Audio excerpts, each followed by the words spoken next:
Anita's question is, should I add money to my variable annuity? I'm 69, married, husband 79, has a great pension, but at his death, his pension ceases. I've been a partner for several years.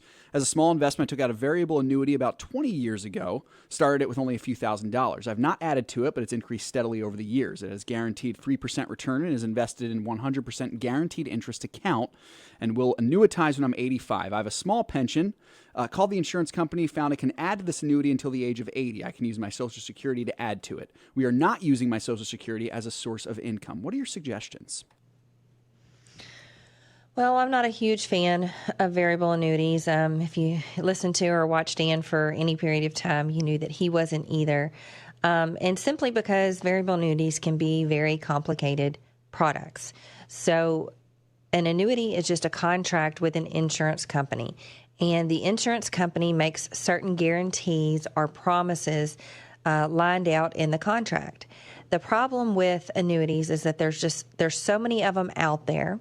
The promises are very complex.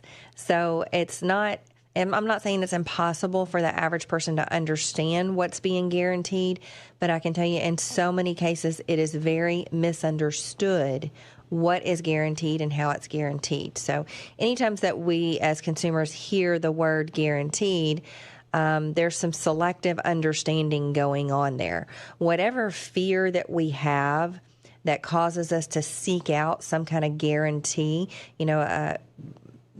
what always happens is that we're always willing to, when we're afraid of something, we're willing to give up something, some kind of freedom or some kind of ability to act on our own in exchange for security. So, I would say just look to whatever fear that you're having and make sure that you really understand the guarantees that you have. If you've had the product for 20 years and it has indeed worked exactly as you have understood it to work, then, it might be okay to do that. 3% is a decent return. But if you look at the real rate of return right now with inflation sitting at 8.6%, your real rate of return is actually -5 if you're getting 3%. So now might be a good time to diversify into some things that are a little bit more growth oriented if you have the risk appetite for it. That would be, if you're sounds like you might be a good candidate to look at the income strategy that we have for financial issues, where we seek out very high dividend paying stocks, companies that pay dividends and increase their dividends historically over time.